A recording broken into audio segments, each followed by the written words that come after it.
I sure hope you can see me. I'm in a different spot here at the house. Um, I needed to move. And I hope you guys got the notice that I was coming on. I know it was a short notice, but I realized I had not been on in a while, and I wanted to tell you why. And I hope it's not too grainy. Like I say, I'm in a different place. I really need more light than what I have. um,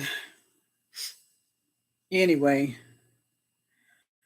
so let's see what has been happening. Well, um, let me get to my notes. I wrote down a couple things because I didn't want to. Um, oops. I didn't want to. Can y'all see me? It's probably casting a shadow. I did not want to be gone too long, and I didn't want to forget what it is I wanted to talk to you all about. So make sure you sign in on the chat. Um, where you're signaling from. Hope everybody's doing okay. So let me just tell you. Let me see. Where do I start? Well, I had been not well, and there was a lot going on in the middle of my not being well. Um, so let me just refresh your memory for those of you who may just be signing on. If it's your first time here on Silver Crown, welcome to the channel. And if you're a returning family member, part of the tribe, thanks for hanging out with me. I appreciate that. But just make sure that you sign in on the chat. Just say, who you are and where you're signaling from. Because I like to acknowledge everybody that comes on. You could be somewhere else, but you're hanging out with me, and I appreciate that. And make sure you click the thumbs up button. So, where do I begin? Well, let me start with the storm renovations. So, about 5 months ago, we had a really bad storm that went through our city, and it was bizarre the way it hit our house. We had rotation. If you're familiar with the Southwest, we have tornadoes, and we had rotation right outside our house. And so I'm watching this because I've experienced a tornado before where I was right in the middle of the thing and didn't know it because I was from the East Coast. So I didn't know I was in the middle of a tornado. That's another story. But anyway, so this particular storm that came through here about 5 months ago, it didn't take the roof off of our house, but the back of our house, it peeled back the roofing material. And it was torrential rain coming down at the same time. So what happened was the whole back of my house and the southwest side of my house um, was flooded pretty much. And it didn't damage the floors. Well, it kind of did. Anyway, yeah, it did. Not the whole house, but it damaged the floors in my bedroom, my ensuite bathroom, my laundry room. Hi, Mr. Lucky. And the water damage was horrific. They had to tear out my entire bathroom, ceiling, walls, floor, everything. They just had to reconstruct it. They had to tear out my entire bedroom. So we were sleeping in my storage room for months. Um, the contractors told us it would take us 3 weeks. It ended up taking us 4 months, and I basically fired him after he got things to where we could live with the way it was and find another contractor perhaps to finish off things. We fired him. We did not, because we were going to let his company just do the whole job, which would have been 2 bathrooms, 2 bedrooms, a laundry room, um, and part of a living room. And he lost the contract. So because he was an idiot. But anyway, So we got rid of him, paid him off for the work that he did do, and hired someone else. Uh, that I got stuff. I literally got stuff done in 1 month that he promised to get done. All this stuff in 3 weeks. We got it done in 1 month, working with three different contractors, and just having them just getting it done. At any rate, so yesterday the last contractor left, finishing the second bathroom, which was also damaged, had water damage, and they had to renovate that bathroom. That's finished, thank God. Lord have mercy. There's nothing left to do except what I choose to do in my kitchen. And there's one other thing, and that is because so many we had like 6 or 7 apartment buildings that had to be emptied out because that storm tore the roof off the buildings. I mean, it was horrific. I don't know where they put all those people, but they had to be relocated. It didn't tear the buildings down, but it tore the roofs off, and there was extensive water damage. So one of the buildings I noticed just got completed, and whoever owned that, they're trying to offload it. They're trying to sell it for several $1,000,000, but it's been completely gutted and renovated.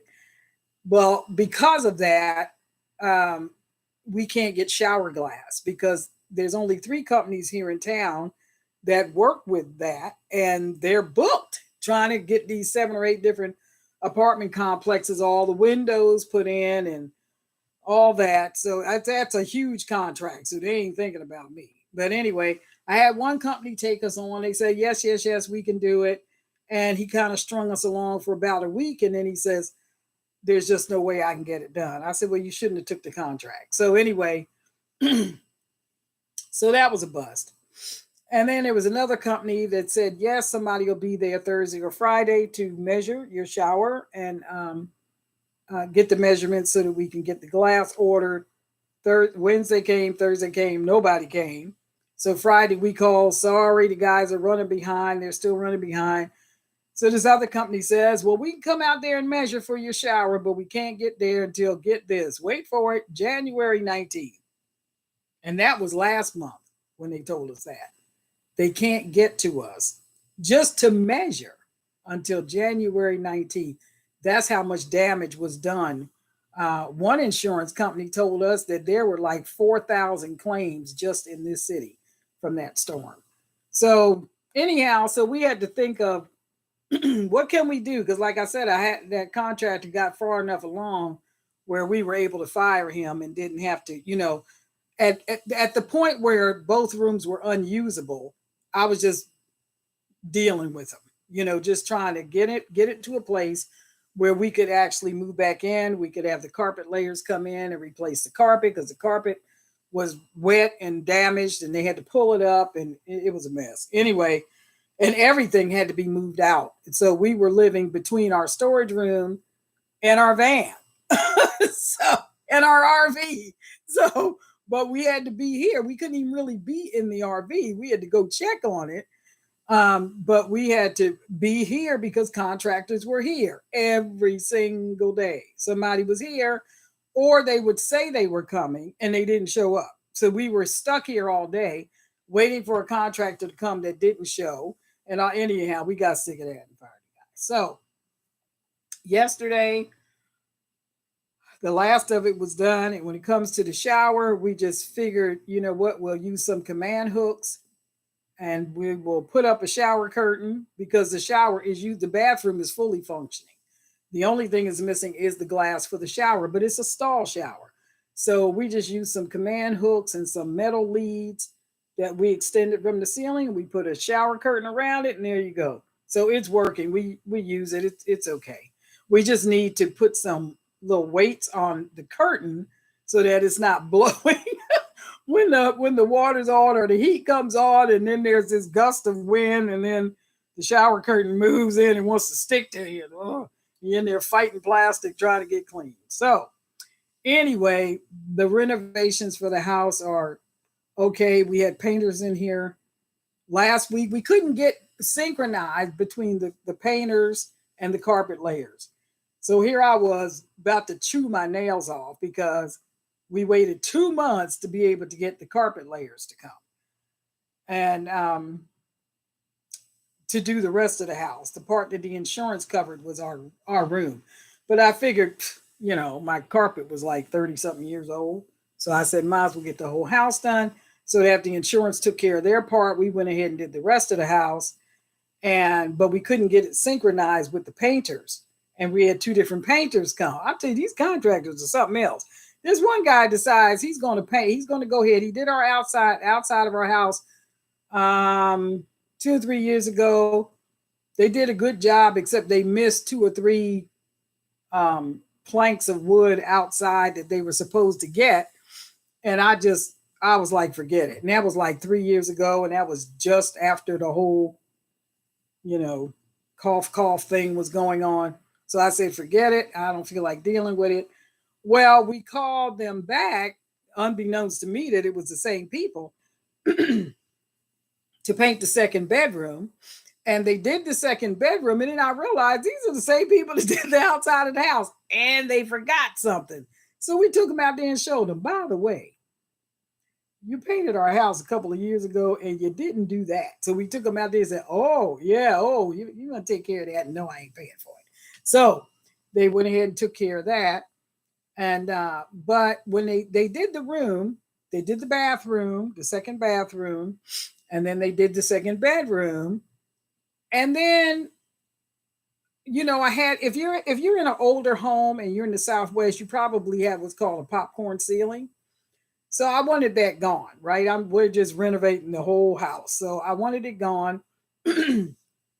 But because we have a military base here, there's a lot of shelling that goes on. And most of the houses here have structural cracks and things like that, settlement cracks that have to be filled in. So I told them, before you paint, make sure you go ahead, fill in all the cracks and everything and the holes. And so they did. I wasn't living in a shack, y'all. I know that sounded kind of crazy. Filling all the cracks and all the holes. Well, you don't see that stuff till you take that popcorn down. Then there it is, right? So I said, yeah, just put some, spackling on it and fill it in and whatever. He did that. And he says, you're going to need some texture on your ceiling, because it's just going to crack again. Well, that's true. I said, well, go ahead and do that. So he put some texturing on the ceiling. Well, we asked, well, how much is that going to cost? He said, well, let me think about it. Well, we had asked him that about the bathroom as well, because the insurance covered some things in the bathroom, but it didn't cover everything. So we asked him how much, to paint the cabinets and other stuff that the insurance wasn't going to cover. He told us that. And we said, okay, no problem. This time, though, he went ahead and did all the work, or about 80% of the work, and comes back and wants to charge us double what he quoted us. Now, first of all, this is an insurance claim, and we already submitted the estimate, right? If we can't go back to the insurance company and say, by the way, he wants double. like what? So we can't justify that. So I was about to fire him because I was going to hire him, keep him to paint the rest of the house for us. Well, I fired him too. So he finished. And I told him, I said, what you did was wrong. I said, you should have told us what your extra charge was going to be to do that before you did any work. You don't do the work and then want to charge us double, because guess who ain't getting double? You ain't getting double. He says, well, what do you think is fair? I said, not double. So he came back and he only charged us what the insurance company was going to pay for. That's fine. We paid him. He did okay with the painting. But guess what? He lost the contract too. We had two more rooms that we needed to get done: baseboards, walls, cracks, the whole 9 yards. And it's so funny because he left to go get paint. And while he left to go get paint, I had another painter come to give me an estimate for those two rooms. And the twain met in the driveway. So he found out, yeah, he wasn't getting the rest of the contract. But yeah, don't try to screw me over like that. So anyhow, it's all finished now. Except for the shower glass, that's finished. And I'm glad I'm back in my room, and I'm in my room now. As a matter of fact, I'm usually in my dining room when I talk to you guys. I'm in my room. See how clean my wall looks? It's so nice and pretty. But, anyways, I'm just glad that's over with. Now, on to the medical stuff. So, about 18 months ago, I was coming out of a women's meeting that I'm the chairwoman of, and coming out of a county building, and my foot got caught in the carpet that was right there at the door. Now, my husband tells me that my foot got caught on the threshold. Well, whatever. I came down on my knee on cement. Okay, so that's going to hurt, right? For a while. I expected it to hurt for a while, but we are 18 months into it, and it has gotten worse. My knee feels like, when I stand up, it feels like somebody put shards of glass in my knee. That's what my knee feels like. It wasn't feeling like that before, but it's feeling like that now. So I've been the whole 18 months of nursing it, putting heat on it, putting ice on it, taking anti-inflammatory, doing blah, blah, blah, blah, blah. And so I did go see the doctor about 2 weeks after it happened because it felt like it wasn't getting any better. And she told me, she said, I'm going to send you for an x-ray, and we'll see what's going on. So we did the x-ray. They said there was nothing broken. Okay, that's good.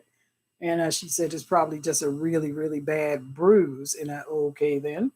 So I did the whole ice and the whole 9 yards. Well, a couple of weeks ago, let me see, about 6 weeks ago, I decided this pain is debilitating. When I'm trying to do work here around the house or whatever, I can only go so far before I have to sit down because of the pain in my leg. And I decided I need to get back in touch with my doctor and let her know this is not getting any better. Because she told me if it didn't, she said let her know and she would schedule me for an MRI. Okay. So I try to get in contact to let her know. Well, I get a letter telling me she has moved on. What? So I don't have a doctor. Well, I didn't have a doctor. So a month goes by. Then I get a letter telling me I do have a doctor. Okay, so I need to call in and schedule an appointment. Okay. I'm telling you, I think the VA is scraping the bottom of the barrel when it comes to doctors. Because I used to have a really good doctor, and this woman is a quackadoodle. This lady that I have now, she wanted me to start over doing what I have been doing for 18 months that has not worked. Now, I told her, if you look back on the notes, because in the VA system, there's something called My Health Evet, right? My Health Evet.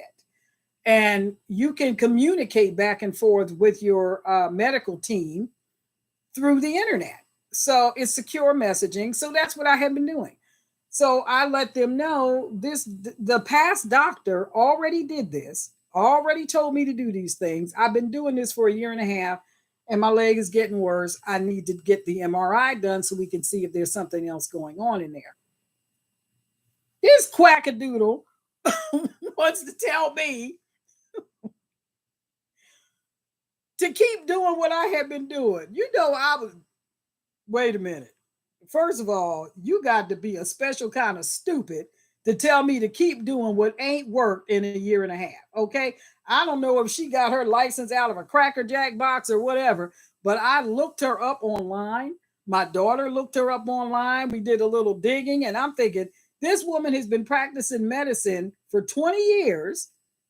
And the highest rating she's ever got out of 5 stars is 3. You're telling me you are a substandard doctor and you want to go back and forth with me about my medical care? I got sick of her. So I told her in a letter that is government property. I don't care if the whole government sees it. This is what I told her. I do not understand you telling me to continue to do what has not worked for a year and a half. If you are not interested in my health care, let me know that and I'll go from here. And I think she got that. I was coming for her job. You're an idiot, okay? If you're not interested in serving your patients, just move on. Go somewhere else. Go flip burgers, whatever. Go clean toilets. Go do something else. but don't handle people. How about that? So anyhow, um, I think she when she realized that this conversation is like in the government system and she ain't the only one that can see it. Um, she decided she was going to get up off her butt and do some things. So yeah. Anyway, then she said, then they took my blood pressure because I was there. I was woo, and my my blood pressure went up. And she says, "Now let y'all look. You are your best advocate when it comes to your health. Don't let these doctors make you do stuff that you don't want to do, that you don't feel right about, and you have questions about. Stand your ground. Don't make them talk you into crazy stuff that doesn't make any sense. It should make sense to you. If you don't feel comfortable with it, don't do it." Right? And that's pretty much what I was trying to tell her. I don't feel comfortable doing the same stuff, for the next duration that has not worked in 18 months. We need to move on to a different type of treatment or a different diagnosis or something else needs to happen. So this is just one of the things that I've noticed that is just going downhill. The healthcare system is going downhill. Now they've got all these people coming in and these doctors are overworked, so is everybody else that's working, and they're giving substandard medical attention. When I was in Canada, here when you go to the doctor, they take what's called your vital signs. They take your weight, your temperature, your blood pressure, your pulse rate, vital signs, right? Yeah, they wasn't doing that in Canada. When I got to Canada, I was shocked when I went to the doctor with my husband, and the doctor wanted to prescribe him some medication. He didn't take his blood pressure. He didn't take a urine sample. My husband hadn't been in there for a year or more. Nothing. Nothing. I was like, wait a minute. Wait a minute. How are you going to prescribe him medication and you don't even know what's going on inside his body? You just prescribing him medication based on what he just said to you? Are you going to take some tests? You want some pee? You want to take some urine? You want to, in the States, we call that vital signs, right? Because it's vital that you know that information before you start doing this. And I said, at the time, now he doesn't now, but at the time, I said, do you realize he has stage 1 hypertension? This is what I said to his doctor. He said, oh, he does? Wackadoodles. I'm telling these guys, people are crazy. Yes, he does. I said, I've been looking at his blood pressure for the last 2 weeks, same time, every day, same machine. He has for stage 1 hypertension. What are you going to do about that? How about take his blood pressure? Oh my God. So listen, you guys, you really have to watch. Listen, do not assume that because you go to the doctor that you have a good one. Do not assume that they know what they're doing. They're supposed to, but if they haven't kept up with their training, they don't know what's going on. They're just getting paid and they're just shuffling people through like cattle. Okay. Don't assume they have your best interests at heart, because some of these doctors were complicit in the deaths of a whole lot of people that happened around the world. Okay. I'm just going to leave that right there. I'm going to leave that right there, because there was a whole lot of folks and there's a whole lot of doctors that are coming out saying, we told you this was not the right way to go in regard to that virus. We told you. And now there's this inordinate amount of deaths that are coming about as a result of the treatment that they pushed on people and told them they couldn't work, kids couldn't go to school, blah, blah, blah, blah, blah, if they didn't do it. And now these people are dropping dead. And so, because everybody couldn't handle it, whatever the heck it was in that little experimental thing they were doing, did not bode well with a lot of people. And there are millions of people around the world that have died from it. So if you did that and you dodged a bullet, God bless you. but there are people that have literally died from it. So, because their body could not handle whatever the cocktail was that was in the syringe. So, I'm saying all that to say this: you need to be your best advocate when it comes to your health care. You need to make decisions concerning your health care. Let me tell you something. So here I was upset. They took my blood pressure. And you know what she said? She said, "Well, you're on a very minimal dose." I'm on like the lightest dose of whatever this stuff is they were giving me, right? She says, "I'm going to go ahead and change this to the maximum." I'm like, wait a minute, ain't there something in between? How did we go from 0 to 60 just like that? What about 20? What about 30? Isn't there something? This is what I mean. They quackadoodles. These people are crazy. So how are you going to do that? She has never seen me before. I had not been in there in a year. I did not bring any blood pressure record that I had been keeping with me. She took my blood pressure one time and decided that she was going to take me from a very minuscule dose to a maximum dose, which could affect my kidneys. I got better sense than that. They crazy, okay? And then I said, I'm sitting there like, and I looked at my husband like, this is Dr. Kevorkian, if you know who that joker was. This person is crazy. So I looked at her and I said, um, isn't there something in between? Well, your pressure is too high. We have to get it down. Well, first of all, she made me mad. So that probably sent my pressure through the roof, suggesting I keep doing what wasn't working. I felt my pressure going up. But then I'm like, wait a second, though. Okay, so this is what I said. If you want to increase the dosage, shouldn't we order another blood test in a couple of weeks to make sure my kidneys are functioning okay? Because here's the deal: when they first put you on that medication, they have you come back in for a week. I mean, after 2 weeks of being on it to make sure your kidney function is so that your body is processing this stuff and it's not too hard on your kidneys.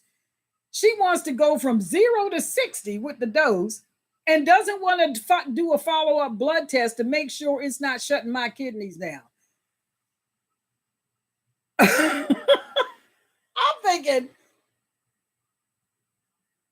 not today. No, no, no, no, not me. So when I wrote that note back and told her, if it's a problem for you uh, to be involved in my health care, I can go from here. And I think she understood what I was saying because I was coming for her job. That's disgusting and it's ridiculous. And when I look back at her history on the internet, and she's been practicing for 20 years and she's never gotten above a 3 out of 5. You are a substandard doctor and you should not be practicing medicine. You're ridiculous. So I'm telling you guys, you need to watch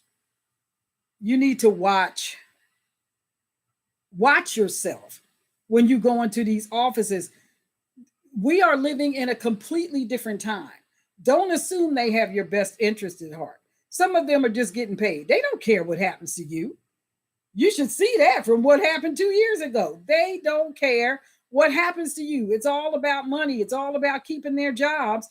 And some of them, very few of them, I think, are left that do care, that don't mind. I challenged my husband's doctor so much that he told my husband, don't come back without her. But I made him do his job. I made him look into things that the system up there just wanted him to just run them through like they had to have a quota, right? Every week or month or whatever it was. They had to have a quota because it's government medicine, it's socialized medicine, completely controlled by the government. And so the government wants their money and they want the doctors to work their little tails off, And so they had to see so many patients a day or so many patients a month or whatever, or I guess they didn't get paid whatever it is they were supposed to get paid. I made him do his job. I'm making her do her job. And if I get real sick of her, she ain't going to have a job. Not with me anyway. I mean, I'll find another doctor. I fired a different doctor several years ago because every time I went to go see him, he looked like he was either high or he was extremely exhausted to where he could barely keep his eyes open, and he smelled like a smokestack.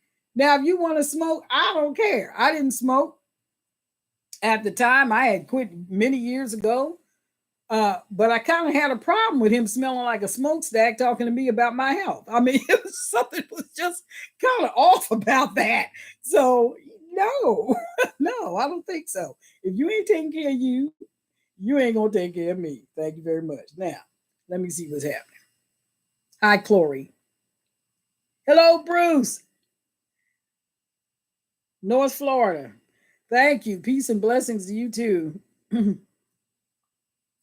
Hi, Margaret. Hi, Joy. Constitutional Stacker. How's it going? Listen. Now, see, Constitutional Stacker. Now, why you have to start? Now, why? I was trying to. All right. You did it. It's your fault. I'm going there. Look, you guys. I've been telling y'all and telling you. Next year, it's gonna get nasty. I'm just gonna it's gonna oh it's gonna suck. It's gonna suck. Y'all know it's gonna suck. I hope you're getting ready. I really hope you're preparing. Now let's just look at this for a minute. Let me get comfortable because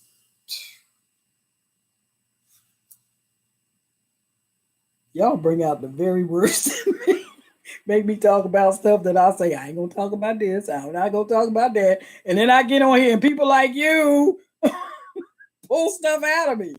All right. So here's the deal. First of all, let me tell you, it doesn't matter who wins, it's going to suck. Okay? It's going to suck because I want y'all to just take the 30,000 foot view, is what one of our founding fathers would say. You need a 30,000 foot view. Take a step back. Let's just look at this. We have millions, literally, of people that are unvetted.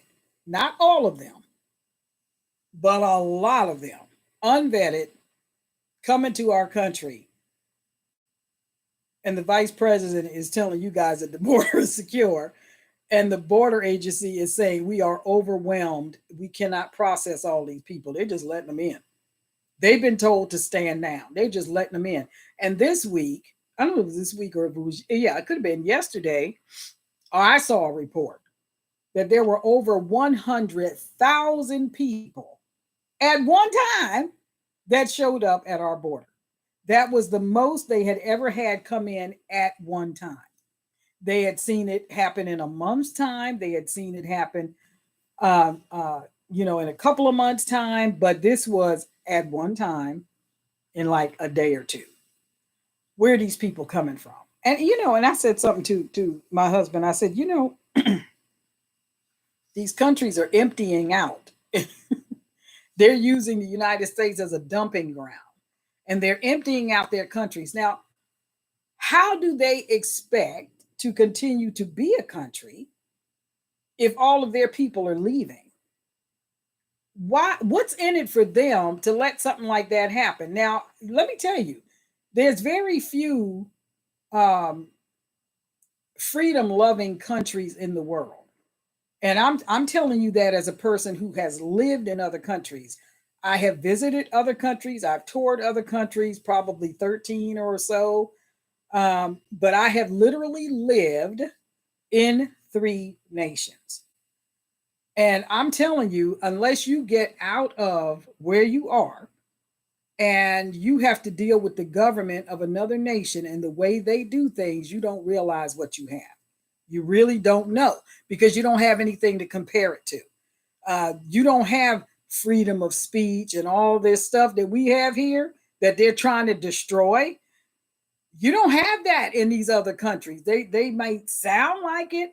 They have these fancy words like the, you know, Democratic Republic of Congo and People's Republic of China. They ain't for the people. Let me tell you, they ain't democratic either in the Congo. Let me tell you, it's you don't know what you have until you had to live under the neck of some other nation or some other dictator or some other system who does not understand liberty the way we were raised in this country. They don't get it. They never got it, and they probably never will until something really horrible happens to them and they realize that their own, I'm talking about the ones at the top of the food chain, where they realize that their own rights or whatever are being stripped from them, however they know them to be, right? There's been a lot going on with the banks. I've been talking to you guys about the banks for the last 2 or 3 years. I've done lots of videos on them, and I told you all, you better get your money because they will steal it. Okay, I told you, didn't I? Come here. I told you. You know I told you, right? All right, all right. If you heard me tell you, just put it in the comments. She told us. So I told you. You know I told you. I said they're going to steal it. And that's exactly what they're doing. All these banks going under. Where you think the money's going? Where you think it's going? I tell you where it ain't going. It ain't coming to you. Now, let me tell you about these scams that are going on. When you sign on the internet, or you may see it on TV, I don't know. I don't do TV. But anyhow, if you sign on the internet, you may see these things, these ads that come up telling you the government has $64,000 waiting for you, or $5,000 waiting for you, or this amount of money waiting for you. All you got to do is sign up for it. All you got to do, yeah, don't do it. Don't do it. They don't give you nothing without strings attached. Okay? Don't do it. There's a lady, my husband was reading this article today. This woman signed up for her $64,000 whatever that the government was supposed to give her. They sent it to her. The check said Department of Treasury, right? $64,000. She filled out the little paperwork, sent it in. They sent her a check, right? She took the check to the bank, deposited in the bank. A couple days later, went to go do some grocery shopping. Her card was declined. Why was her card declined? She didn't know. She had the money in the bank. She knew she had at least 64,000. So she thought, guess what? The bank took the money, closed her account, and said suspicious activity. They couldn't verify the check. Wait a minute. It said U.S. Department of Treasury. And the bank said, we can't verify the check. Now, either she was scammed or our government is broke. Okay? Pick one. I told you. I told y'all. Mm-hmm. That's right. That's right. Wow. That is something. So listen, don't fall for that. Don't do it. I'm telling you, don't do it. Don't do it. Now, here's another thing that happened. Strange as strange can get. I've been checking this out. I've been watching. See, I look at what's going on in other countries too, right? Because the powers that be, they're playing from the same playbook. It's just that different countries are at different chapters in the same book. Okay. So you want to know what they're going to try to do here? Look and see what they're doing other places, right? That's what they're going to try to do here. And you got some people who are so asinine, they will vote for this in November. Okay. You got these numbskull candidates up on the platform. One party ain't got nothing going on. Okay. The other party got these knucklehead war whores up there on the platform. They just want to stay in endless wars because they get endless dollars for being involved in that mess. They don't care anything about sending your grandchildren or your children over there to die on some foreign soil for some foreign cause that you don't know anything about, right? They don't care about that. It's about money and power. They could care less. And you know what? All these lives, our sons and daughters going over there, you know what that is? Collateral damage. That's what that is to them. They don't care. And you have some Americans that will vote for this foolishness in November. I'm telling you, don't be stupid. You can vote away your own constitutional rights if you want to, but you ain't taking mine. I'm telling you that right now. I'll tell you that right now. Lord have mercy. Look, uh, you better learn how to. I listen. If you look back on some of my earlier videos on the other channel, which I have not been on in probably 2 years, but there is still a lot of good information over there called the Acristopats. Check it out. I've got stuff over there how to make your own citric tonics and stuff like that, high doses of vitamin C that you would need in the event that some weird, strange, rogue, souped up in a lab virus gets a hold of you or your family. Yeah.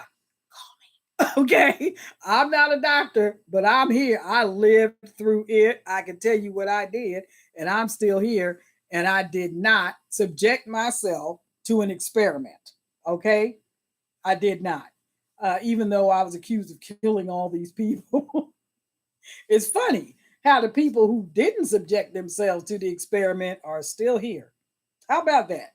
Anyway, I'm just gonna leave that right there. You smart enough to figure it out. Um, so man, y'all got me on a tear. I think Stacker did that to me. But anyhow, listen, in regard to your finances,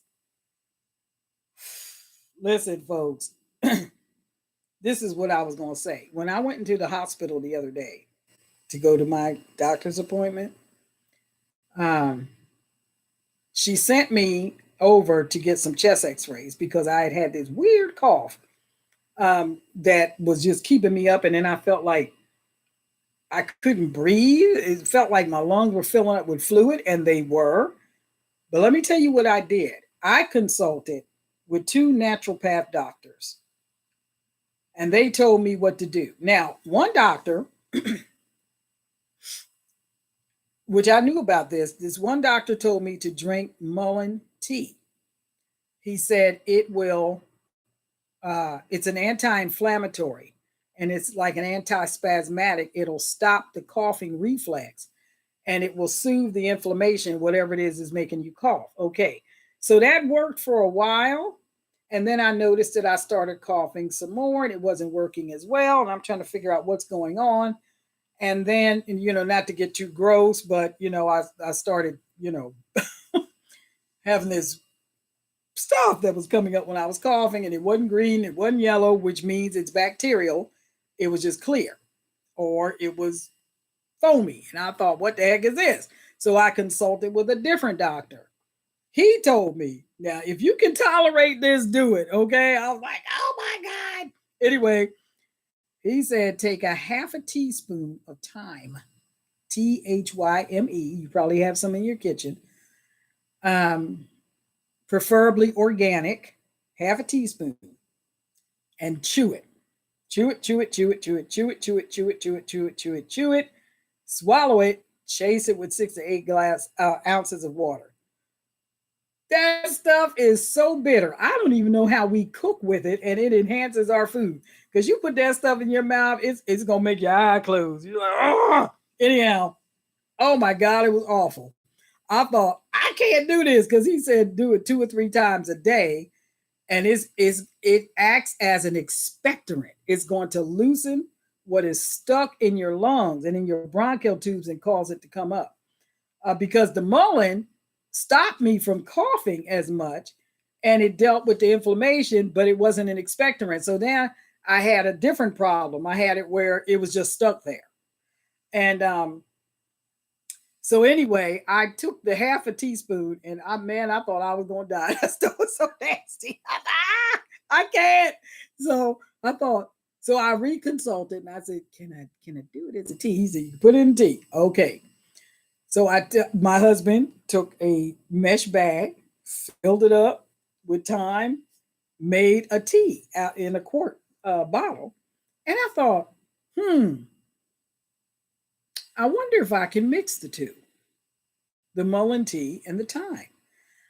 So I looked that up, and yes, you can. So guess what? Here I am. By the time I got to the doctor and she sent me over to the hospital to take two chest x rays, they were clear. I was literally sleeping with four pillows propping me up because if I laid flat, it cut my breath off. I could not get air. So for 2 weeks, or 2 weeks and almost 2 weeks, I literally had to sleep sitting up, and I was breathing like this. That I couldn't get air. And so that's how I was breathing. And then these doctors told me to do this, and I took what this doctor said, took what this doctor said, put it together, made my own concoction, drank that twice a day, and it started breaking that stuff up. I never got fever though. I never got a fever. It was some weird virus that got a hold of my lungs and was trying to kill me. It's just that thing was trying to kill me. And I drank that tea, and hello, here I am. So do that. All right. Do that. Um, but anyhow, let me tell you about some of the weirdness that's going on. And I'll be watching stuff going on around the world. So these different blackouts have been happening in these other countries and stuff. And lo and behold, I go to the Army hospital here. The doors won't open. There's this guy outside, there's a lady outside, and they have those automatic revolving doors. Well, the doors ain't revolving. And then the other door won't open either.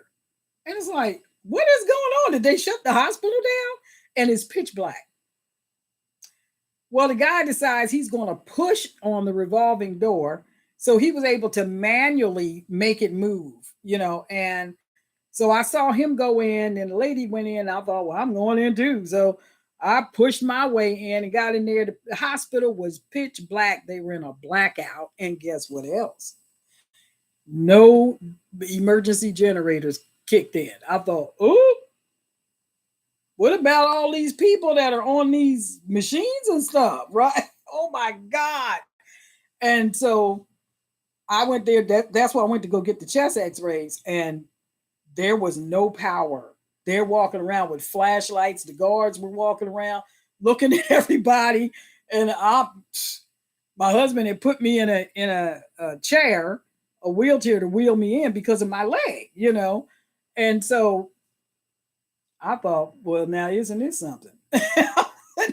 And here's the weird thing. We had just watched that movie the night before. What was it called? Leave the World Behind or something like that. We had just watched that movie the night before. And then we go to the hospital, they're in a total blackout. I'm like, oh my God. I said, did y'all watch that movie last night? You should watch it. You should watch it. You'll find it very interesting, especially what's going on right now, is what I told the nurse. So anyhow, man, look, y'all. Listen. Okay, here's the other thing. There's been an inordinate amount of food recalls. Have you noticed that? Anybody noticing that? I just think it's kind of strange. I really do. Now let's just go back down memory lane for a minute. So year before last, there was this whole thing about fertilizer. Remember that? You either couldn't get it or they didn't want you to use it, right? Now, and then they messed with the Dutch farmers and told them they wanted them to cut their fertilizer use, I think something like by a third or whatever, 30%, something like that. And they have some of the best farming methods in the world. And their government came after the farmers. Okay. All right. So now here's the thing. Like I said, you look at these other countries, what are they doing in these other countries? All right. So they want to cut off the fertilizer. Well, if you cut off the fertilizer, then you can't produce as much food, right? If you can't produce as much food, somebody's not going to eat, right? And if you can't produce as much food, then that means the stores aren't going to be making as much money and the farmers aren't going to be making as much money. So, in order to make up for the lack, they have to raise the prices. Now,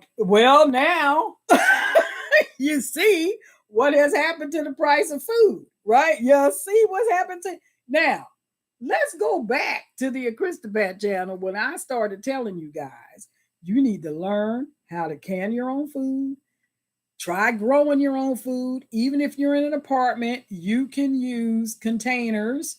There's some things you can do. You're not going to feed your whole family off of a container. You ain't going to feed you for a year off of a container, but it can supplement what you have. It can take some of the sting out of what's happening at the grocery stores. So that happened. The first thing was the fertilizer thing. No, well, the first thing was when everything was shut down. No equipment was working the fields. No harvests were coming in. None of that. I'm sitting back here looking at this, saying to myself, how's this going to look in a year? Because whatever's in the warehouse, that's all there is. Nobody's plowing the fields. Nobody's bringing in food. Nobody's canning anything because everything is shut down. And the only thing that we're going to have when everything opens back up is what's already on the shelf and what's already in the warehouse because there ain't nothing else. Okay? It's going to be another year before they can go grow crops or do anything. And they've cut back on fertilizer use. So, okay.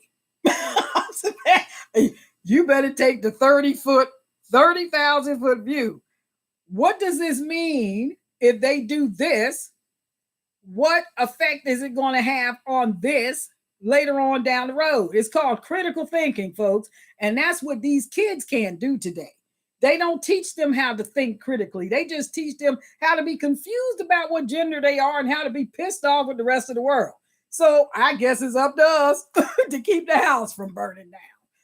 But anyway, so just think about that. Just think about this. Look at this. Look in your cabinets. I have a group that I met with for 2 years. And in the year and a half of those 2 years, I spent trying to teach them, number one, how to think critically, how to look at what's going on around them without spooking them and scaring them half to death, but want them to be aware. They are coming for you, okay, in ways that you don't even see. They didn't show up at your door yet, okay, to take you away anywhere. They're going after your livelihood. They've already hit your finances because they told you couldn't go to work because you wouldn't subject yourself to their madness, okay, without proof that it worked. They already went after your finances. They already went after your children. They're still going after your children. Look at the education system. See, Lord Jesus, I'm just yeah, you know what? Let me tell you. These are the times that try men's souls. That's all I can tell you. Tell you, you better become more self-reliant, reliant on God to weather this storm, to get you through this. Because there's one thing I know: when you look at scriptures, even when He was cross with His people, He took care of them, and it pays, for lack of a better expression, to know God. Okay, it really does, because these godless people. Have you seen what's happening in the White House in regard to Christmas decorations? Have you seen that? Have you seen the statue of Baphomet that they have at the White House in the rotunda? Have you seen that? Do you know who Baphomet is? Look it up. That's what they have on display at the White House. What does that tell you? Anyway, let me read what y'all saying to me.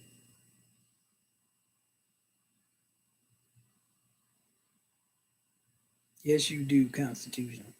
Anyway, have a way of doing it. All right. Praying sister says you are so right. You have to be your own advocate. What about these older adults that can't speak up for themselves and have to totally rely on the doctors? Yeah. Now, here's the thing. They can speak up, but I think what happens is older people, if they don't have anyone else, then they feel like, well, what else can I do? This is what they told me. I think people from my generation and my parents' generation trusted the doctors. The doctors, the medical system had not been weaponized against the people, at least not to the extent that it has been now. Um, and when you tell someone, unless you take this experimental drug, we're going to cut off your ability to make money and we're not going to let your children go to school, you have used the I will do no harm oath against the people. And our parents grew up in a time where doctors took medicine more seriously, and it wasn't just about the money, it was about do no harm, it was about help the people, it was about bringing healing to people.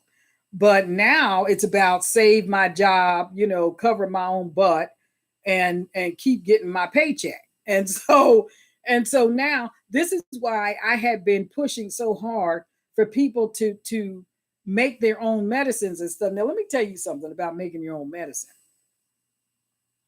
It's just like any other medicine. If you go to a doctor, they're supposed to give you this interaction form that goes with whatever prescription the pharmacist gives you. They're supposed to give you this interaction form, drug interaction form, to tell you what you should and should not take or eat or whatever if you're going to take that medication. There's a medication called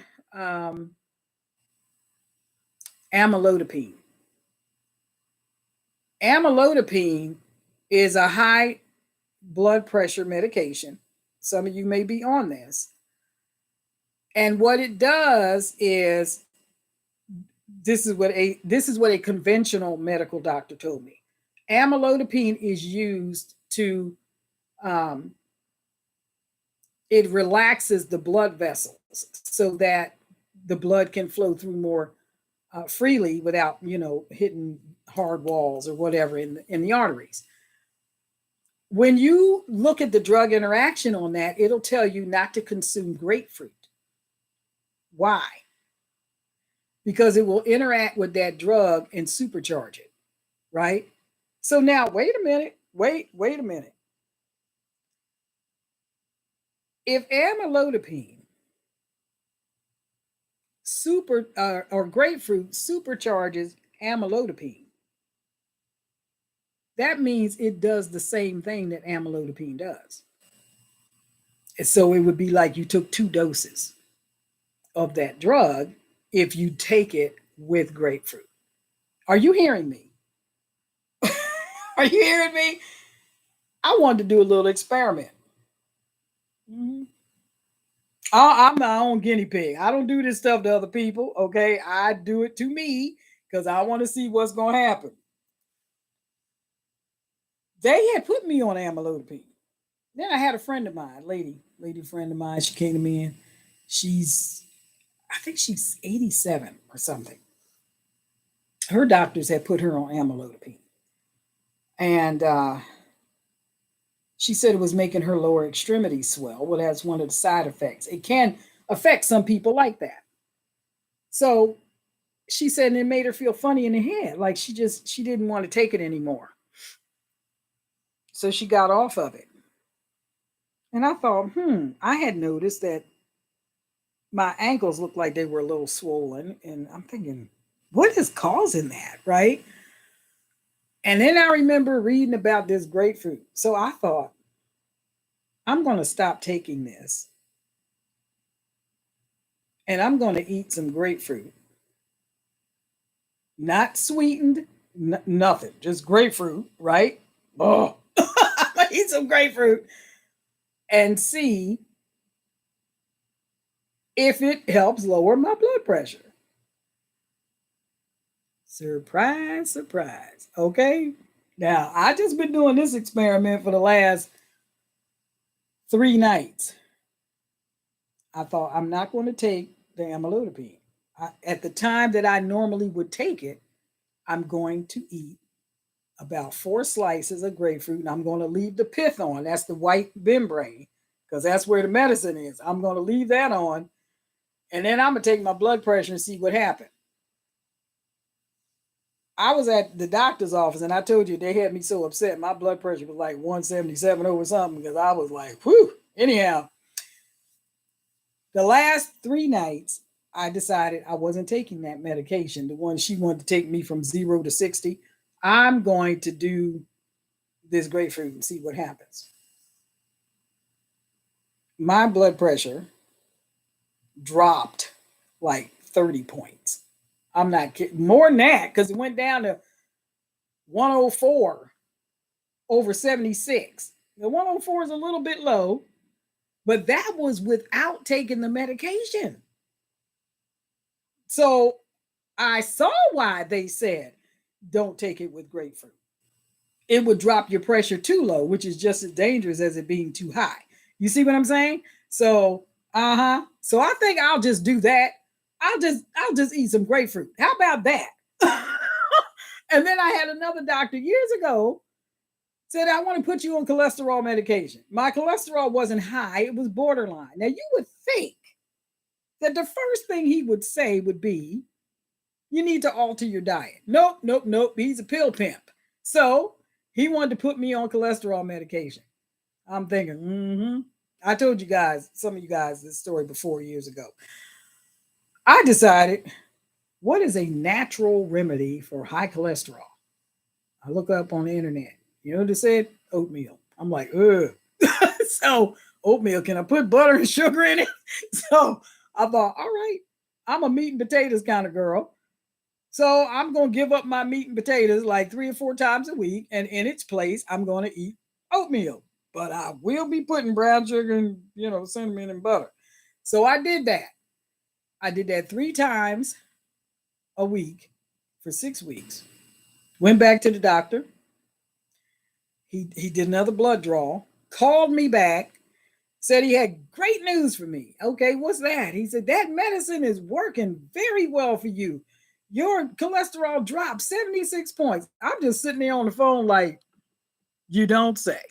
So, and I let him go on and go on and go on. And then I said, can I tell you something? He said, sure, what's that? I said, I didn't take a single pill you prescribed me. All I did was change my diet. And I'd like to know, why wasn't that the first thing you suggested to me? This is what I'm telling you about these doctors. These conventional medicine doctors, they treat sickness. They don't aim for wellness. You understand what I'm saying? They want to treat your symptoms. They're not trying to make you well. The pharmaceutical companies are not trying to make you well. They're trying to manage your illness. If you get well, they've lost an account. If you get healed, they've lost money. They do not make money off of you not needing their drug. Do you understand? This is why if you have an ailment, you have an illness, look into what can you do. Go online, Google some of these naturopath doctors and see what they say. I can recommend 2. One is Dr. Mandel. Okay. The other one is Dr. Eric Berg. Check into them. Go to their website, look what they say, see what they say.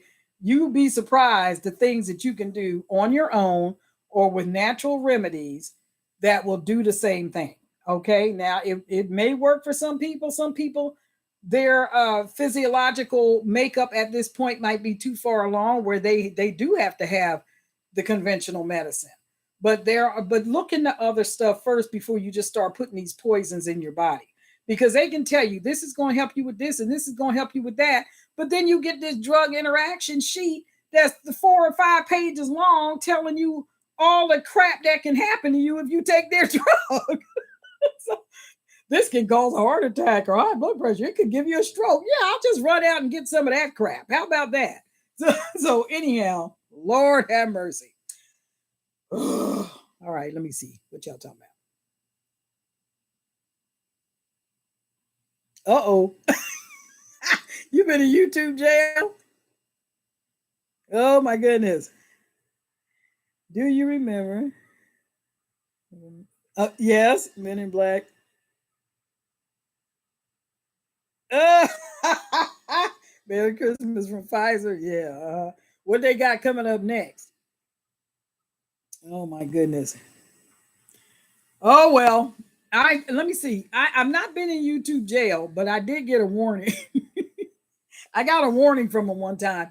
They were so gracious. They said, "We know this must be very difficult for you, and we know that you're probably new to the community, and we see that this is your first strike, you know, but it's just a reminder to remember the guidelines and blah blah blah blah blah." I'm like, "Yeah, you know what? You're gonna be playing whack-a-mole with me because I'll go to Rumble or somewhere else. You ain't gonna shut me up." So the only way they'll shut me up is if the internet go down, and then I'm going to be the town crier because I'll go out with a megaphone and say the same thing. So anyway, look, you guys, you need to be your own advocate for your health. Watch your finances. I'm telling you, listen, I told you guys once before, I said if the internet goes down, there's two things that can happen that I think can happen. One is when it comes back up, you have no money. You have nothing. Everything, everybody's everything been wiped out. You ain't got nothing. Maybe, right? The other thing that can happen is the internet comes back up and you still have everything, but it's all been digital. Now it's digital now, but they have complete control of it. This is why they don't want cash. This is why they want a cashless society because they don't know when you take your money out of the bank, they don't know where it goes from there and they want complete control. They want to be able to see everything that you're doing and be able to control everything that you're doing, where you're spending your money in the whole 9 yards, right? This is why they want everything digital. And this is why people like Constitutional Stacker and Yankee Stacker and different ones like that do what they do uh, because we understand what's happening. And every country, every society that has dealt in fiat currency. Fiat currency is anything that ain't God's money, and God's money is gold and silver. Okay, any country that has dealt in fiat currency has failed. This system has failed. It's designed to fail. It's designed to work for a period of time and then it goes away. But when it goes away, your stuff goes with it. All right. And so I'm saying, I've been telling you guys for 3 or 4 years, watch your money. They're going to steal it. They're going to take it. And that's what they've been doing with a lot of these people. It's been happening in Europe. It's been happening in these other countries where people are waking up. They have no money. They've taken it. All right. And so gold and silver ain't going to make you rich. What it'll do is it'll keep you from being poor. You take as much as you can and you convert that to tangible assets. That's not just gold and silver. That could be other things that have value, but don't keep it in dollar bills, not all of it. You're going to need some of it, right? But don't keep all of it in dollar bills. When I was in Germany, when I lived in Germany, the Dutch mark is what the currency was of the country. When I left Germany, it changed over to the euro and they lost like 40% of their wealth overnight when the money changed. Okay. So it was interesting. It was interesting. So anyway,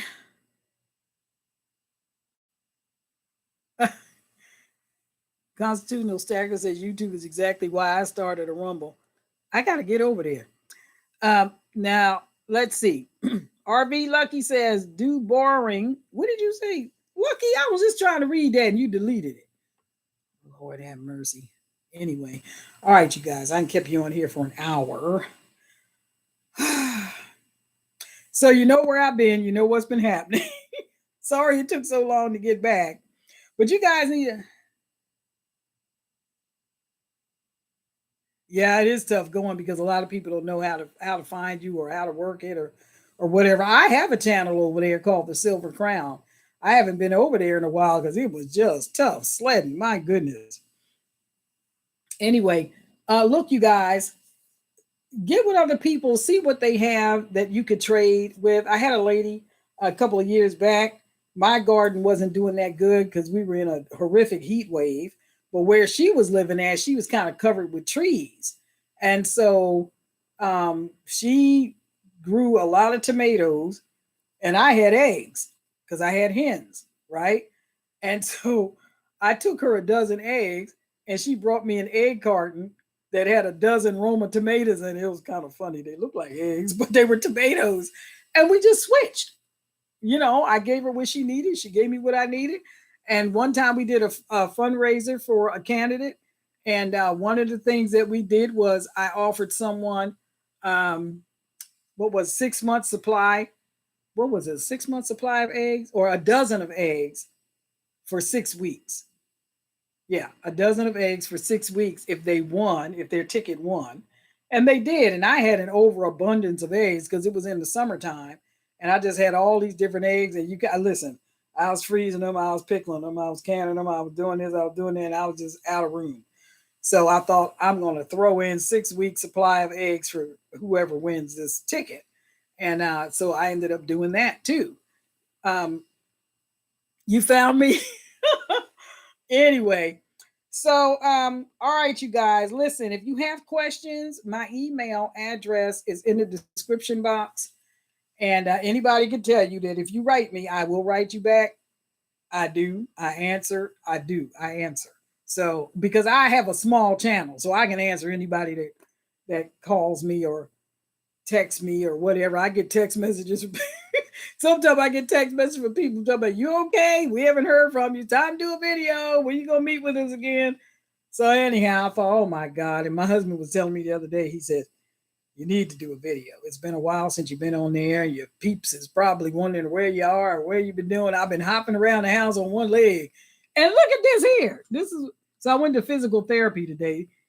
There was nothing physical about it other than the fact that the man twisted my leg and I was about to rip his head off. But anyhow, he said he wanted to give me this. You're getting old when they start giving you stuff like this, right? And by the way, I'm sitting on a shower seat. My God, I'm thinking, wait a minute. I got people in the house older than me and I'm aging quicker than they are. But he gives me this thing and he's telling me how to walk with it. And I'm thinking, who doesn't know how to walk with a cane? Me. I almost tripped over this stupid thing twice trying to walk with it. There's an art to it. Anyhow, yeah, I don't know if I'm going to use that. Anyway, we'll see. Um, anyway, pray for me for a speedy recovery. He believes that I have a torn meniscus. He also said that the data that has come in the last couple of years has shown that a lot of times people that go through the dramatic invasive thing of having the surgery done, even if it's laparoscopy, scopically, whatever the word is, done, that in 5 years they're no better off than they were if they hadn't gotten it done. I'd rather not. I ain't going under no general anesthesia. Ask yourself why. He ain't putting me to sleep. No. Nope, nope, nope, nope. You got these wild Dr. Jekyll and Mr. Hyde doctors. No. They ain't putting me to sleep. I told my husband, don't be trying to rush me to no hospital for no emergency. Nope. Nope. So, because I can't make decisions if I'm not conscious. I can't say, no, I'm not doing that. No, I don't want that medication. No, I don't feel right about it. I can't say anything if I'm not conscious. They'll make decisions for me. No, thank you. I'm good. We can have a discussion and then I'll decide which way I want to go, but you ain't deciding for me. That's the deal. So, all right, you guys.